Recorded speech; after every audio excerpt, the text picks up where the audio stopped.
Greetings. So this is going to be I don't know if short or long, just expressing myself like I normally do, off the cuff. So I have issues from my PTSD, excuse me, and it causes me to elevate from 0 to 100 within a split second. I understand that. The pressures at work have been getting rather robust and complete. The requirements that are demanded are not spread out equally. And I get tired of the disparity in justice, or just the injustice of it all. So that makes me extremely aware of my surroundings within the framework of my job. Now, when I get out of the office, it's fine. But while in the office, it is glaringly obvious, and makes it very, very difficult to think about tomorrow. I know, first world problems. I have a job, things like that. But I was reminded simply of my first world problems are still problems. And I can hit that with things of, okay, this is a difficulty that I need to acknowledge because now it's affecting me. And I feel myself elevating, and I can de-escalate. It's the 800-pound person. You start off at 200, next thing you're 250, 300, 375, 400. Wait a minute, I'm having problems moving around, health issues, 550, 650, 750. I can't get off the couch, I'm grafted to it, I can't wash myself. People have to come, the EMTs have to come and break out my door to pull me out.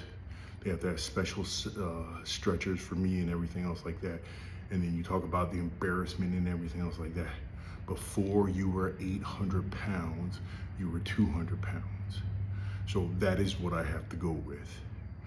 I have to realize that when I'm escalating, there's certain marks that I'm passing on my way to escalating, and that's my only chance to grab a hold of myself and pull myself back down, or at least rein it in at one of those while the water is low.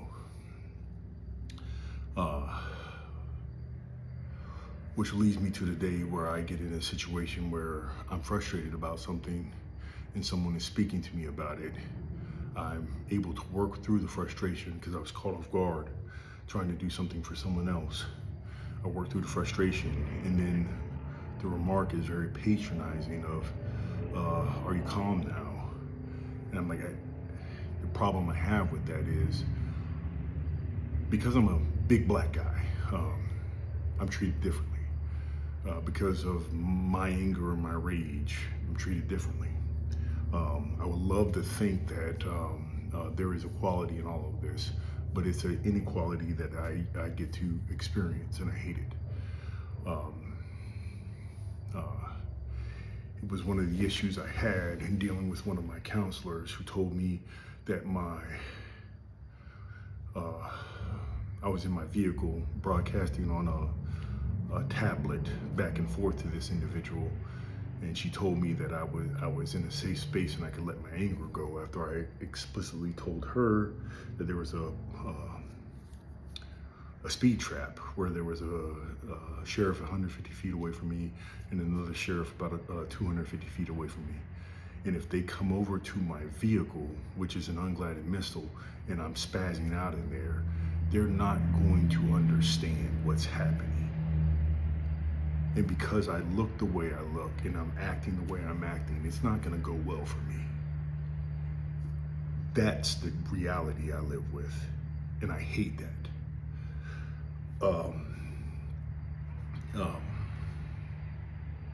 It happened the night a drunk driver crashed into my house.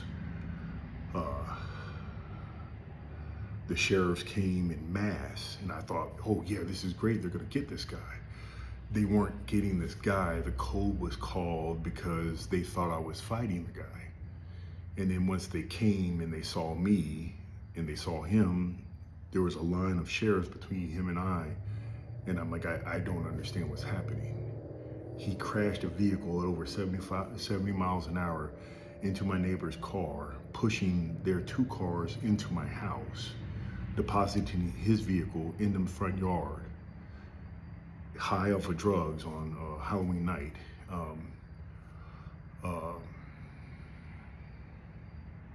I don't understand where this comes from, but that's the reality. As unfair as it may be, that's the reality I have to live in.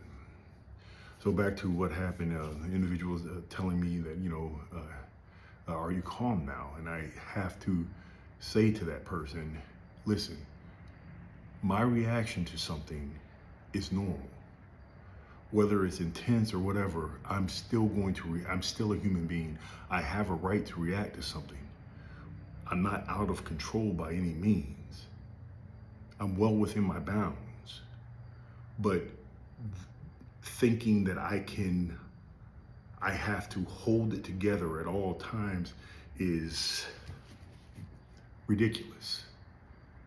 I know I have a problem. I admit wholly to it, and I seek help from it, and I have a bunch of tools to deal with it.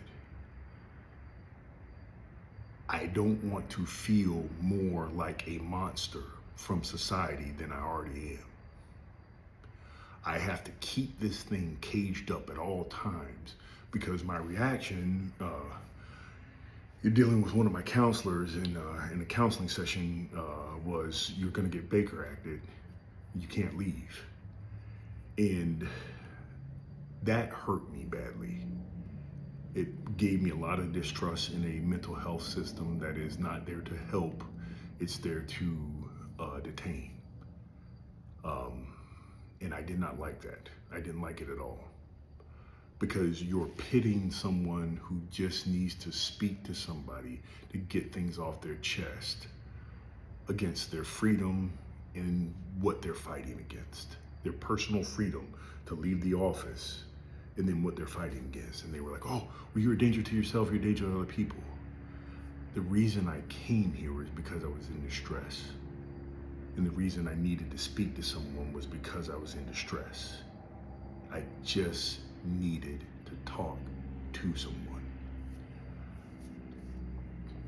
It's upsetting to me that you're treated like a monster, like a volatile bomb ready to go off all the time. When my experience has been, I can't do that ever. Because I'll kill somebody, and I'll end up getting killed myself. And that deterrent is enough for me to, hey, you can't act this way. That's what is frustrating to me. I can't act this way, but that's the reality I have to deal with. I would love to be able to react that certain way sometimes, but that's why I'm out here tonight. That's why I have the ice bath ready. It's upsetting to me, but I know my weakness, and that's what makes me strong. So that's what I'm gonna do. And I'll be out here tomorrow morning doing it up again. So let's go. And let's go Tigers. On the way to the state championship for high school football 2A. Let's go. I love you all. Be the reason someone smiles this evening, and take care.